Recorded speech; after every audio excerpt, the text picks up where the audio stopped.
قرض بانک و تجارت، درستی نظارت، طرز حلال شفا، همکاری وعده وفا، احکام هجرت، سفر، طبق شریعت نظر، این همه در برنامه ترازوی عمل.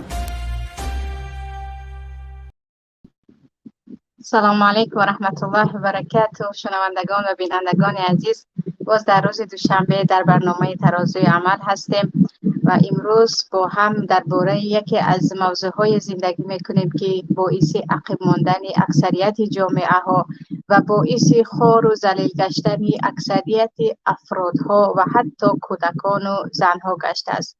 آن هم موضوعی هست که درباره بردگی و یا غلامی و بهترش این است که ایده خود غلام هستند و از این بیخبر هستند.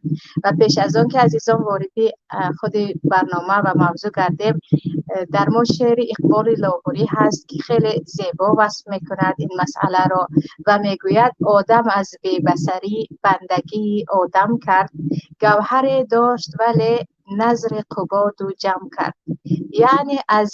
یعنی از خوی غلامی زیسگان خوارتر است، من ندیدم که سگ پیش سگ سرخم کرد. یعنی در این 4 مصرع شعرش اقبال لاهوری میگوید شما خود گوهر هستید، خود به کلمه روسی بریلیانت هستید، چرا خود را اینقدر نظر صاحب ملکان و منصبداران میکنید و وقت خود را غلامی بنده مثل خودتان میسازید؟ بدانید که قدر انسان در این حالت از سگ هم پایانتر می شود، زیرا سگ در نزد سگ هرگز سرخم نمی کند و حتی قدرت نداشته باشد هم و حتی کوچک باشد هم سگها برای اینکه در نزد سگ مثل خودشان سر پایان نکنند می جنگند و حکاس می زنند. و اقبال می گوید من اینجا حیران ماندم که چرا یک انسان، چرا یک نفر خود را برده به یک انسان مثل خودش سازد. و عزیزان اگر به این موضوع از نزدیک نگاه کنیم میبینیم که سبب آمدن تمام پیامبران و سبب نازل شدن تمام کتاب‌های آسمانی این بود که مردم برگردند به عبادت پروردگار یگانه و وقت بندگی خود را و بردگی خود را خالص یگانه الله کردن، آنها از بندگی دیگر مردمان پاک می شوند و آنها دیگر نزد کسی سرخم نمی آورند و چی کسی باشد چه چیزی. برای آنکه وقتی ما میگوییم غلامی و یا بردگی، این فقط خاص انسان، یعنی به یک بنده مثل خود بنده بودن و غلام بودن نه.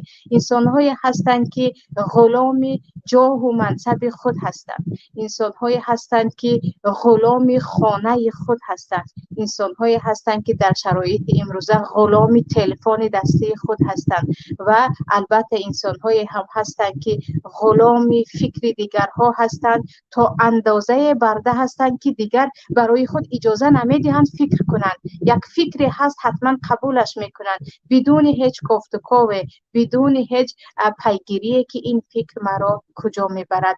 و اگر ما به مسئله آزادی در فکر، آزادی در روش نگاه کنیم، میبینیم که هر جامعه‌ای که در آنجا مردم را در فکر کردن و در گفتن و یعنی آزادی بیان، در پیشروی کردن آزادی دادن، اون جامعه همیشه پیشرفته است، چه در مسئله های ساختمان چه در مسئله های اختراع. اما هر جامعه‌ای که اون جامعه را حکومت یا دولت و حتی هر یک کودکی که در خانه اش او را در یک نظام داشتن که او نمیتواند خواست خود را بگوید یا آزادی بیان داشته باشد یا اون چیزی که در قدرات او هست. یک دقیقه ببخشید،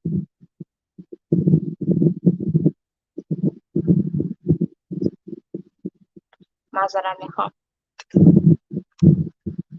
شاید اینجا یک دقیقه از مشکلی تکنیکی هست، با عرض معذرت.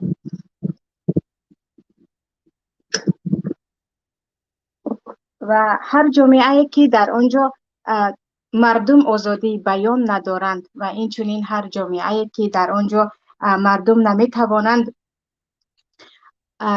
فکرهای خود را بیان کنند و یا همان طرزی که دارند از مهارت‌های خود را پیش برند، در آنجا می‌بینیم مردم چقدر عقب مانده هستند.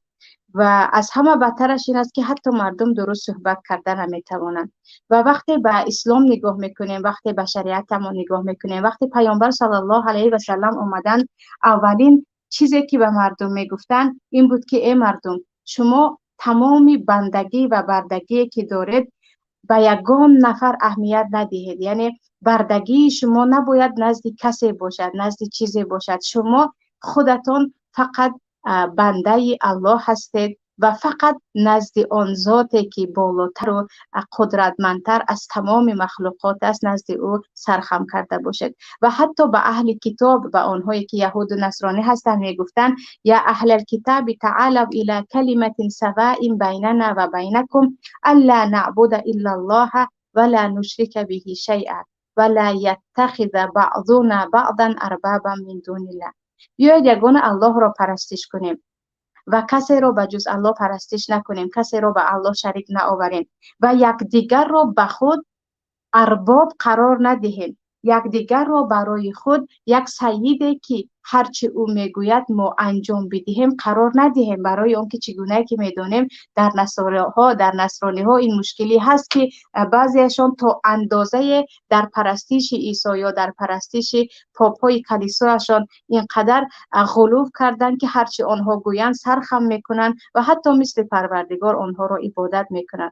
و الله اینجا میگوید، ببخشید، و پیامبر اینجا میگویند که الله به من میگوید که بیایید یگان کس را برای خود ارباب قرار ندهیم. و عجیبش اگر به سخنهای بزرگان اسلام نگاه کنیم، به صحابگان نگاه کنیم، حضرت علی میگفتند لا تعبدوا عبدا للناس فقد خلقکم احرارا. شما هرگز برده یگان انسان نگردید، الله شما را حر یعنی آزاد آفریده است. شما باید یگانه بندگی را به پروردگار کنید، دیگر بالای سر مردم شما سید هستید، نه اینکه شما بنده هستید. و همیشه سخن حضرت عمر هم در تمام کتاب‌های تاریخ تسجیل است که شما کی مردم را برای خود برده قرار دادید، در حالی که پروردگار آنها را آزاد آفریده است. آنها برده کسی نیستند، آنها آزاد آفریده شدند. و اگر به بعضی از مسائل نگاه کنیم، بعضی میگن چرا درباره غلام و غلامداری و بردگی گپ میزنید،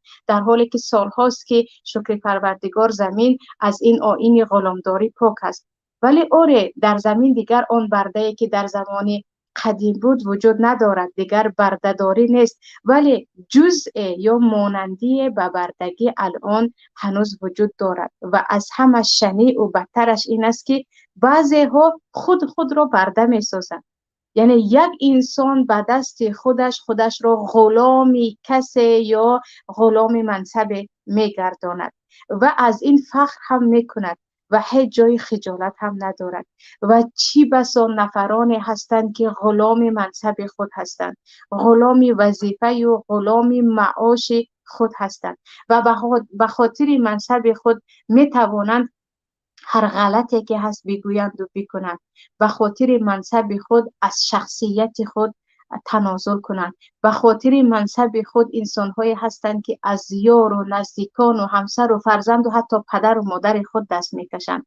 و انسان‌هایی هم هستند که به خاطر معاش و به خاطر دروزه وظیفه دنیا میتوانند تمام آن چیزی که خلاف خواسته خودشان هست و در اصل شخصیت آنها اینقدر بد نیست، اینقدر شخصیتی پس ندارند، اما به خاطر اینکه نباید من منصبم را از دست دهم یا اینکه نباید من معاشم را از دست بدهم، راضی هستند همه کار را انجام دهند. انا اینجا میگویم بیخبری ولی غلام منصب خود هستی، بیخبری ولی غلام وظیفه خود هستی، بیخبری ولی غلام همان اطرافیان خود هستی که تو به خاطر آنها نمی توانی خواسته های خودت را یا فکر درست خودت را بیان کنی و حتی برعکس آنها به خود اجازه می دهند که مجبورت کنند به کارهای دستزنی که خودت هم خوب می دانی که این کارها را کردنش به یگان احد الناس درست نیست.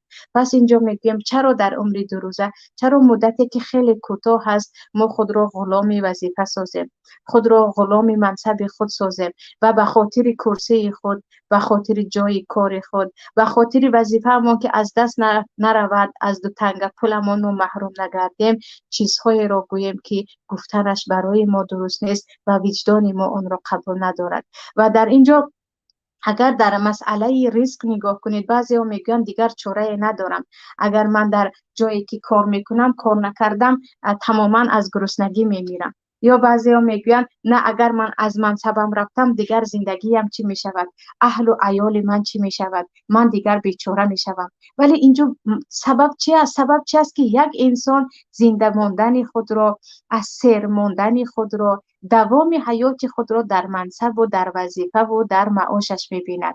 البته سبب باز همان ببخشید طبع غلامی داشتن یا خوی غلامی داشتن که تو هرگز قبول نداری که بالای سر تو سیدت پروردگار است، الله رب العالمین است. او هست که میگوید و من یتق الله یجعل له مخرجا و یرزقه من حیث لا یحتسب.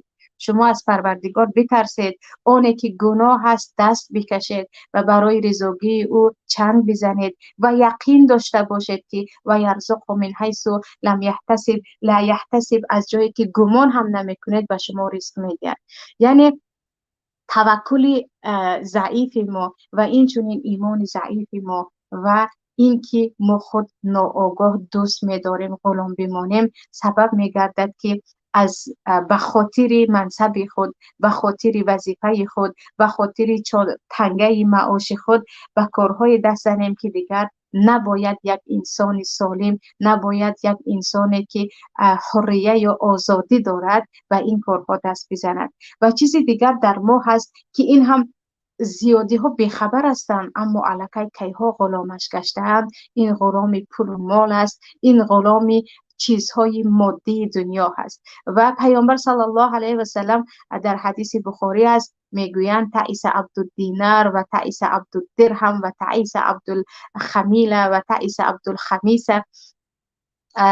تعیس به معنای ناامید شد، هلاک شد، زیان دید، چیزی به دست نآورد. کی؟ آنی که برده‌ای یا بنده‌ای هم میگوییم و اینچنین به زبان خودمون غلامی تنگه و طلا هست، غلامی پول و مال است، غلامی لباس است و می توانیم به این قیاس بکنیم غلامی خانه و ماشین و هر چیزی که مادیات است. برای چه؟ برای آنکه او خوشبختی خود را در پول و مال می بیند و تمام کوشش های او در زندگی فقط برای پول است. در جایی که باید او از پول استفاده کند و در عمر کوتاه خود به هدفهای خود با آن پولش برسد، برعکس او به خاطر پول تمام هدفهای خود را زیر پا می کند، شخصیت خود را زیر پا می کند، انسان بودن خود را هم زیر پا می کند. بنده پول و مال است، بنده دنیا و بنده زیب و زینت دنیا هست که نمی تواند به خاطر مال سخن حق بگوید. جایی که باید حق را بگوید از اینکه مالش از دست می رود حق را نمی گوید. جایی که باید دروغ نگوید، به کسی ظلم و جور نکند، از سبب آن که بنده مالش است، از مالش می ترسد که از دست می رود یا کم می شود، اون را هم نمی کند. و عجیبش این است که پیامبر لطه رو هم اینجا آوردن. خمیسه و خمیله که در اینجا هست همان پارچه های لطه و لباس های زیبا هست که این اساسا به زنها رابطه دارد. زنهایی که ناخودآگاه کنیزی یا گفتیم غلام لباس و غلام پرده و قالین و چیزی دیگرها می شوند که به خاطر یک لباس به دروغ گفتن یا حتی به دزدی کردن جایش بیاید به تهمت کردن هم می روند. اینجا چی است؟ از چه جای ترس داری؟ از کی می ترسی؟ چی چیز تو را وادار می کند یک لطه پارچه یا یک دو سه کرته که تو باید می پوشی و با اون فخر می کنی؟ برای همین پیامبر گفتن اینها نفرانی هستند که پرده و یا که بنده لباس هستند، بنده پول و مال هستند، غلام لباس و بیخبری. فکر تو، ذکر تو، حیات تو فقط لباس است. غلامی پول و مال هستی و بیخبری، همیشه در فکر تو پول میگذرد، چه خیل پیدایش کنم، چه کار کنم زیاد شود، چه خیل پول دیگران رو گیرم. دیگر فراموش کرده که در بالای سرت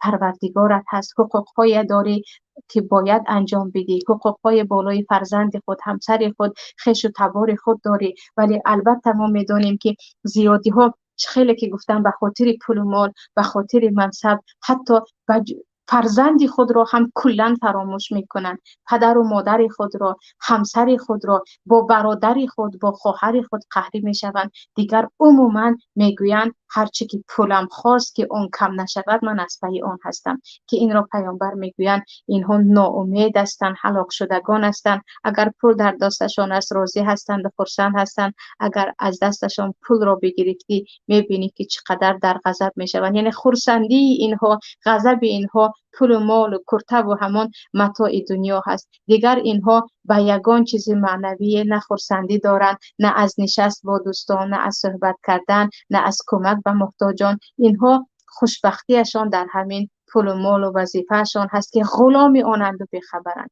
و مسئله دیگر مسئله غلامی شخصیت ها بودن. و وقتی که در آیتی که تلاوت کردم که ولا یتخذ بعضنا بعضا اربابا من دون الله، و همدیگر رو به خود ارباب قرار ندهیم، اونی که پرستش میکنیم. وقتی پرسیده میشود که پیامبر الله مگر نصرانی ها یکی رو پرستش میکنن؟ پیامبر میگن اون چیزی که میگوید حرام است در حالی که حلال است آن را انجام میدهند، حلال است در وقتی که حرام است آن را انجام میدهند. یعنی این الکی پرستشی یک نفر، عبادت یک نفر می شود.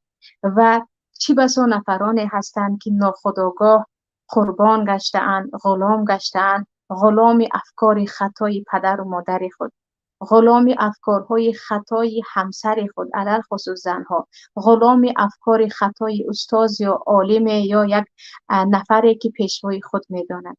در حالی که اگر به زندگی پیامبر نگاه کنیم، همسران پیامبر با پیامبر جنگ و جدال میکردند. حدیث ها زیاد است در صحیح بخاری مسلم که صدایشان را بلند میکردند. اگرچه پیامبر الله بودند، جبرائیل می آمد، وحی نازل میشد، معجزه های پیامبر آشکار بود، ولی زنها به هر حال فکر خود را میگفتند، خواسته خود را طلب میکردند. و زنی که به نزد پیامبر آمد و درباره شوهرش حتی به مجادله افتاد، یعنی با پیامبر تلاش کرد کمی. قد سمع الله قول التي تجادلك في زوجها، سوره مجادله که همه آگاه هستیم. در یگان جا آمده است که پیامبر گفته باشند که زبانت را بگیر، من پیامبرم، حق نداری صحبت بکنی. در یگان جا نیست که پیامبر گفته باشند که وقتی من هستم کسی حق ندارد صحبت بکنند. در حالی که پیامبر به جز اینکه پیامبر بودند، پیامبر قائد هم بودند، یعنی سردار سرلشکر هم بودند، خلیفه هم بودند و گفتی حاضر ما پیشوای تمام مسلمان ها هم بودند. اما حق می دادند حتی پیرزن بیاید و با پیامبر درگیر کلام شود، صدایش رو پس کند، بلند کند، چیزی که پیامبر میگویند بگوید نه پیامبر درست گوش کنید، مقصدی من این است، چیزی دیگر این است. همسران پیامبر مقصد خود را بگویند، همسران پیامبر در بعض مسئله ها درگیر شوند. یعنی این معناش این است که اینقدر پیامبر حریه یا آزادی بیان و گفتن آن چیزی که در فکر تو هست و حتی دشمن میدادند که دشمن کاملا آمده با پیامبر صحبت میکرد. و اینجا نگاه کنید که انسان‌هایی هستند که سخنی که از استاد شنیدن یا سخنی که از یک نفری که گرامیش میدانند شنیدن، بدون هیچ گفت و گوی آن را قبول میکنند و فکر هم نمیکنند که شاید این سخن خطا است، در حالی که معصوم یا بدون گناه یگانه پیامبران هستند. تمام علما، تمام آنی که ما به طور خود پیشوای مردم میدونیم خطا دارد و به خطا یگان انسان به جز پیامبران نمی شود. و از صحابگان نیز حتی به بعضی خطاگی ها دست زده بودند و بود و هنوز هم در کتاب ها آمده است. پس چرا ما اینقدر غلامی فکر بعضی ها می شویم و کاملا فکر خود را به یک نفر می بخشیم، حتی اجازه نمی دهیم به خود که فکر کنیم که این نفر چیزی که گفت آیا این مسئله شخصی او هست، آیا به مصلحت شخصی خودش هست، یا به مصلحت تمام جامعه. چون پیامبران وقتی می آمدن چیزی که می گفتن هرگز مرا عبادت نکنید ولا تتخذونی، مرا ببخشید آیت رو که فراموش کردم، مرا عیسی هم می گفت که مرا الله رو گذاشته مرا عبادت نکنید.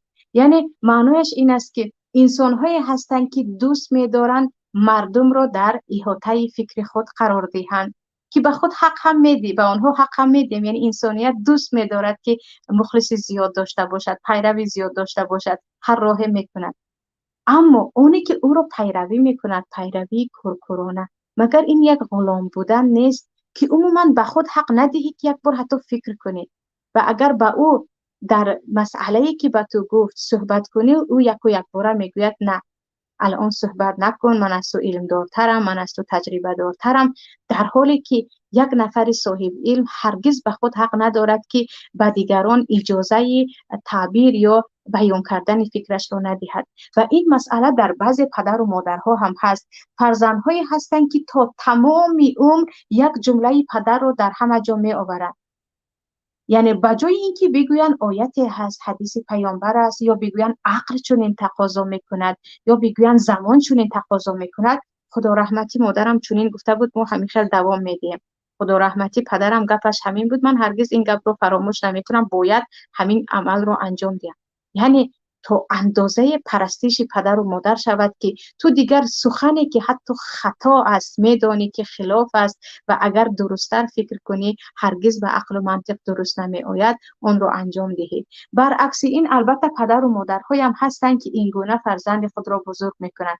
یعنی اجازه نمیدهند فرزند مقصدش را بیان کند. فرزند اگر چیزی گفتنی شد نه تمام کن، تو کودک هستی، در نزد پدر و مادر صحبت نکن. و فرزند تا اندازه دیگر از بیان کردن فکر خود میترسد که تمامی عمر این گونه بزرگ می شود. یعنی ما افکار خود را گویا فروخته ایم یا فکر خود را غلامی نفرانی کرده ایم که دیگر به خود اجازه نمیدهیم که فکر کنیم که این درست است یا نه. حتی نفرانی هستند که میگویند فقط باید سخن ما رو بگویی، فقط باید فکر اندیشه ما رو کنی، یعنی در فکر و اندیشه من باشه و خود اجازه نده که به فکر دیگران روی، یعنی دیگران رو گوش نکن، با دیگران نرو، آنها تو را گمراه میکنند. مگر من خود عقل ندارم که بدانم که کی مرا گمراه میکند کی مرا نه. و در مسئله زن و شوهری هم هست. یعنی عجیبش این است که زنهای هستند که تمام عمر در فکر شوهر خود هستند، در حالی که تو خودت شخصیت هستی، خودت یک انسان هستی که چگونه که گفتم الله تو را آزاد آفرید، برای بندگی و بندگی خودش آفرید. چرا فکر نمیکنی که تو میتوانی به چیزهای زیادتر دست برسانی، به چیزهای زیادتر نائل شوی؟ چرا فقط گمان میکنی که نه اونی که فکر درباره من میکند و برای من نقشه برای آینده میکشد من باید از روی اون نقشه بروم؟ و این خودش چی است؟ نظام دیکتاتورها هست، اونهایی که فقط قانون خود را جاری میکنند و اجازه نمیدهند از قانون آنها کسی بیرون شود. و انا نظام های دیکتاتوری که در داخل عائله هست فرزند را به جای رسیدن نمیماند، همسر همیشه در کنج خانه بی سواد میماند و بعضا عکس، اگر زن زورتر برآمد شوهر به چیز نائل نمی شود، چون یک نظامی هست که به دیگران حق نمیدهد که آزادانه فکر خود را بگویند و از روی فکر خود عمل کنند. و البته وقتی میگوییم اسلام آمد تا انسانیت آزاد باشد، این معنیش این نیست که تو هر چی خواهی بکن، هر چی بخواهی بگو. نه، البته اسلام قانونهای خودش را دارد، ولی این قانونهایی هست که رب العالمین، اونه که سازنده زمین و آسمان هاست، اونه که سازنده کل کائنات است، برای شما گذاشت و او خوبتر میداند که چی برای شما بد است چی برای شما خوب است، ولی آن هم اکراه نمی کند. الله چی میگوید؟ لا اکراه فی الدین، مجبور نکن کسی را، خواست مسلمان شود نخواست مسلمان نشود و پروردگار ضرر نمی شود. اما اگر کشور مسلمان بود البته به خود قوت کشور نگاه کرده، آنجا جزیه و چیزهای دیگر است. ولی اگرچه الله با آن همه پروردگاری، با آن همه که میداند که بنده ها در راه او با قانون او زندگی بکنن انا در اینجا به سعادت دنیا و آخرت میرسند، باز هم و بنده ها حق اختیار می دهد. و هدیناه سبیل اما شاکر و اما کفور، کدامش را خواهی انتخاب کن و آخرانش به من برمیگردید. ولی اینجا انسان هایی هستن که عموما، یعنی شما خود رو کی حس میکنید؟ یعنی انسان خودش رو تا چه اندازه ارباب میداند که مردم را در فکر خود بودن را مجبور میکند، حتی اجازه نمیدهد که کسی صاحب فکر مستقل باشد و سخن خود را آزادانه گفته بتواند. و امروز ها میبینیم خیلی که گفتم نفران زیاده هستند که هرگز کسی از آنها فکر شخصیش را نشنیده است.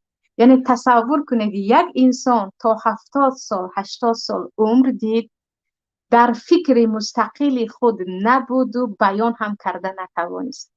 سبب در چه است؟ و جز غلامی چیزی دیگر نیست. یک زن مدتی 50 سال 40 سال زندگی میکند، در خاطرش نیست که آخرین بار آزادانه فکر خود را کی بیان کرده بود و آنی که درست میدانست عمل کند. و بدتر از همه غلامی که در ما هست، غلامی گفته های مردم هستیم. اگر این را کنم مردم چی میگوید، اگر آن را کردم مردم چی میگفته باشد، نه اگر من این را کنم مردم این طوری میگویند. یعنی بیخبر هستیم اما غلام گفته های مردم هستیم و می توانیم به درجه های برسیم که امثال ما رسیده نتوانستند. می توانیم به چیزهای صاحب شویم که امثال ما صاحب شده نتوانستند. می توانیم زندگی خود را کلن زیر و پایان تغییرش بدهیم. می توانیم یک عائله مستقیم زیبایی داشته باشیم. می توانیم در روش، در مثلا پیشروی های اقتصادی، حتی پیشروی های جدی داشته باشیم.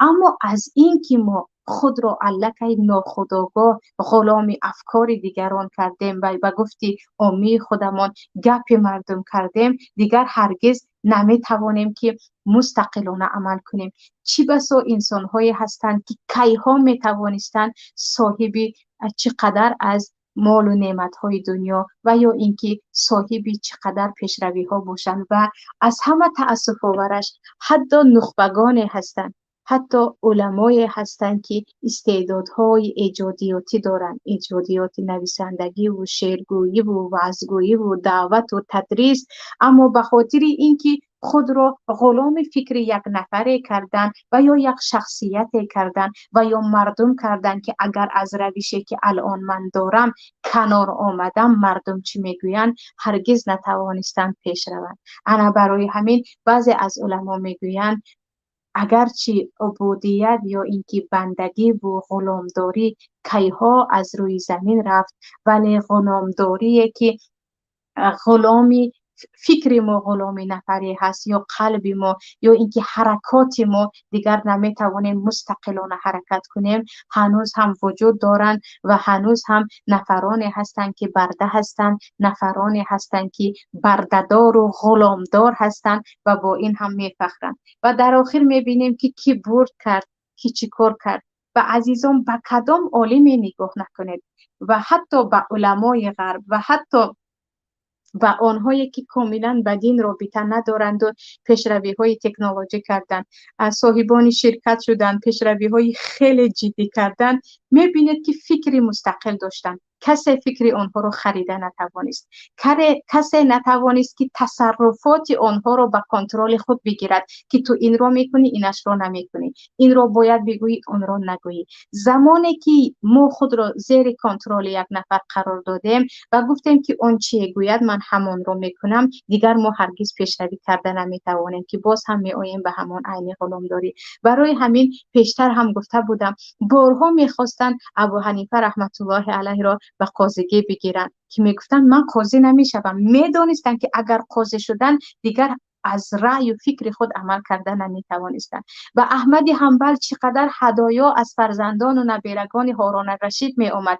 تمام هدیه ها را حتی نکشاده به خودشان میفرستادند. میگفتند هدیه گرفتن گناه نیست، اما این هدیه های رشوه مانند است. امروز به من هدیه میدهند، فردا فکر مرا آنها کنترل میکنند، فردا میگویند که هی احمد تو باید این را بگویی آن را نگویی. و حتی در ما مصرع‌های از شعر امام شافعی است. امام شافعی بجز اینکه فقیه زمان خود بودند، این چنین محدث و باز شاعر هم بودند. میگویند اذا عشت لست اعدم قوتا، و اذا مت لست اعدم قبرا. همتی همت الملوک و نفسی نفس حر ترى المذلة کفرا. امام شافعی میگویند گمان نکنید که اگر شما مرا به کار نگرفتید یا نزد کسی از شما من کار نمیکنم من گرسنه میمانم. نه، مادام که من در روی زمین هستم من پاره نانم را پیدا میکنم. رزق الله، رزق بندگان در نزد الله هست. و گمان نکنید که اگر شما مرا و کفالتتان نگرفتید و یا اینکه من همراه شما غلام شما نشدم و هرچه شما گفتید نگفتم من اگر مردم برای خود جایی گرانیدن نمیابم. نه، هر انسانی اگر مرد قبرش پیدا هست، او به قبر نمیماند. همت من همت پادشاهان است. من هرگز بیکار نمی ایستم، همیشه در تلاش هستم، در فکر هستم، در یک کار هستم. اما نفسم، وجدان من وجدان نفرانی هست که ترال مذلت کفر، خواری و ذلت را کفر می‌بیند. یعنی من از نفرانی هستم که خود را خوار و ذلیل کردن در نزد نفر را کفر می‌دانم و می‌دانم که خواری و ذلت و بردگی و بندگی باید یگانه به الله باشد. از این بود که کتاب‌هایی که امام شافعی نوشتن، جملاتی که امام شافعی دارن هنوز از کسی پیدا کرده نمی‌توانید. عمل‌هایی که حضرت ابو حنیفه رحمت الله علیه انجام دادند، کتاب‌هایی که احمد حنبل، کارهایی که امام مالک، امام بخاری، امام مسلم و اینچنین به این طرف نگاه کنید، به اینشتین و نیوتن و به دیگر علمای غرب هم نگاه کنید، می‌بینید که اینها نفرانی بود که صاحب اراده و مستقل بود و نمیگفت که تو چی میگویی من بکنم. آره میشه که ما مشورت پرسیم. معنای مشورت پرسیدن بردگی نه. مشورت رو میگیری و میبینی که اگر در مشورت خطاگی هست یا مشورت طرزی هست که به نقشه های تو راست نمی آید، قبول نمی کنی. مشورت معنایش این است که اجباری تو مشورت گرفته خود را عملی کنی. لیکن در ما چی هست؟ ما فکر کسی رو میگیریم، فلانی مصلحت داد، ایشان مصلحت داد، پیشو مصلحت داد، مدیر مصلحت داد، پدر و مادرم مصلحت داد، برادر کلانی هم که همیشه به من یاری میکند مصلحت داد، دادرچه هم که به من زیاد پول میدهد مصلحت داد، حتما مصلحت او را من انجام دهم. گاهی میشود که مصلحت او هرگز به زندگی تو یا مطابق احوال تو نیست و نفران زیادی هستند میدانند که آنها اگر کوشش کنند از آنها نخبه می براید، از آنها عالم، از آنها حداقل شخصیت می براید که دستی مهاجران را بگیرد، دست مردم را بگیرد، دست زنها را بگیرد یا دست کودکان را بگیرد. میگوید نه شوهرم در این چیز راضی نیست، من این کار را حتما انجام نمیدهم، پدر و مادرم راضی نیست. لیکن راضی نباید در مسئله های باشد که تو پیشروی کرده میتوانی تو را بدارد. آیا شنیده که پیامبر باره گفته باشند که عایشه درست را نخوان، صفیه تو به اینجا و به آنجا نرو، ام سلمه فکرهایت را در خودت دار. فکرهایی که ام سلمه داشتند حتی علما و حتی صحابگان پس از مرگ پیامبر آمده با همسر پیامبر مشورت میکردند. یعنی پیشروی ما را یک نفر کنترل میکند، نمیگذارد یک قدم به پیش نهیم. باز هم میگوید او ناصح و امین ماست، نصیحتگری ماست، دوستدار ماست. اگر نصیحتگر باشی که نمیگذاری من عقب نشینی کنم، نمیگذاری اون مهارتی که الله داست و الناس کالمعادن، الناس معادن کالمعادن الذهب والفضه. میگویند پیامبر انسان ها معدن هستند مثل طلا و نقره، هر چی که از آنها کفت و کاف کردید و ساختید از آنها زیباتر و خوشرودر برآمدن میگیرد. هر یک انسان مهارت خود را دارد. پس اینجا چی هست؟ بیخبر هستیم ولی غلام افکار هستیم، یا اینکه خود را غلامی گفته های مردم کردیم. خیلی زیاد میشنوید خواهری که تمام حیات خود را هدر کرد، زنی که کل زندگیش با یک نشأمند گذشت، معتاد، یا اینکه با یک عرق نوش، یا اینکه با یک حرامخور منصبدار، یا اینکه با یک سردار پلیسی که همیشه حرام میخورد و حرام زندگی میکند و حرام مینوشد و خوابش هم ایستادش هم حرام است. اما با او گفتن که این گونه نباید زندگی را دوام دهی. تو چگونه میتوانی یک انسانی پاک و با وجدان با این نفر زندگی کنی؟ سخن مردم چی میشود؟ مردم چی میگویند؟ پدر و مادر من چی میگوید؟ یعنی این یک غلام بودن نیست که تو میدانی که موقفی که داری بر ضد خودت هست، بر علیه خودت هست و تو هیچ آینده روشنی نداری، باز میگویی که مردم، باز میگویی که فلان عالم و ایشان، باز میگویی که پدر و مادر، یا باز میگویی شوهر، در حالی که میدانی که فکری که در شوهر هست تو رو میبرد به زندان، میبرد زیر قبر، میبرد به بیماری. و این گونه برادرها هم زیاد هستند، اهل علم هم زیاد هستند. اگر مستقل باشند، اگر آن چیزی که جوش خروشی که در قلب و در جان آنها هست همان گونه‌ای که هستند به مردم نشان دهند، میبینید که چقدر گلزار و چمنزار میشود. اما آنها چی کار میکنن؟ نه در مشورت یک نفر، نه در کنترل یک نفر هستند، او چی بگوید اون رو میکنن. ولی پیامبر آیا همین کار رو کرده بودن یا نه؟ آیا پیامبر مجبور میکردن که تو از این کار دست بکش، تو از این کار دست بکش؟ همان پیامبر نبودن که میگفتن عمر را با همان کمی تشدد و دغلیش واگذارید مثل موسی، ابوبکر را با آن نرمیش بگذارید مثل عیسی. اینها در نرمی و در شدت خود هر دو با همان اخلاق طبیعت خود بمانند که در هر دو هم خیر است. همون پیامبر نبودن که جوانها رو وقتی جوش و خروشش رو میدیدن میگفتن برای نبرد و برای دفاع، نمیگفتن که کودک هستی در خانه نشین، خود رو به داخل صحابگان نزن، خود رو به نزد بزرگان نزن. نه، جوان هستی، تو قدرت داری، تو در خود مهارت داری، نشان ده و آن رو عملی کن. چی بسا جوانهایی بودن که پیامبر با محض با کوشش و غیرت آنها به فتوحات رسیدن. ولی امروز ما چی خیلی که گفتم مشکل در خودمون هست که برده هستیم و بیخبر هستیم.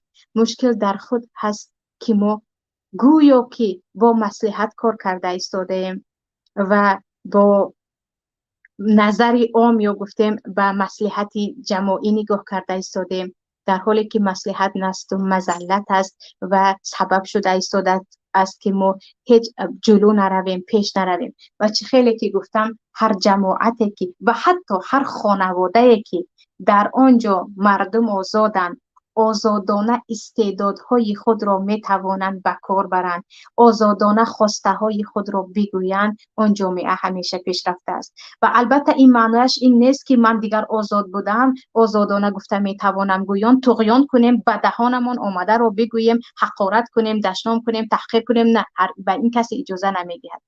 آزادی را یا گفتیم خواسته هایت را میگویی با ادبت، با اخلاقت، با همان نمونه، با همان گونه‌ای که انسانیت میپذیرد. معنیش این نیست که تو دیگر آزادی گفتن داری و گفتی خودمون شیرینر هستی و هر چی میخواهی بگویی دیگران باید تحمل کنن. البته معنای آزادی بیان این نه، لیکن آزادی بیان با اخلاق خود، با احترام خود، البته رعایت کردن با آن احترام طرف مقابل، باید آن چیزی که هست گفته شود. و اگر گفته نشد میبینیم که غلامی رفتن میگیرد و ما خواسته های خود را گفته نمیتوانیم و فرزندان ما خواسته های خود را گفته نمیتوانند و این چونین توانی های خود را کرده نمیتوانند. استعدادهایی که هست در آنها در داخلشان در قفس و زندانی میماند و نه عائله، نه جامعه، نه فردی به پیش میرود.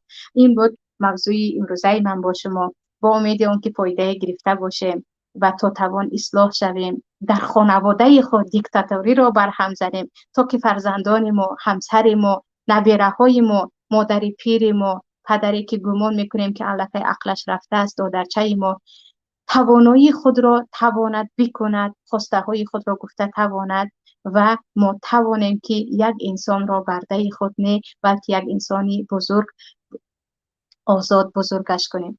با همین شمایان را به الله یگانه می سپارم تا برنامه‌های دیگر در پناه الله باشید. همیشه آزاد و یگانه بنده و برده پروردگار باشید. السلام علیکم و رحمت الله و برکاته. قرض بانک و تجارت،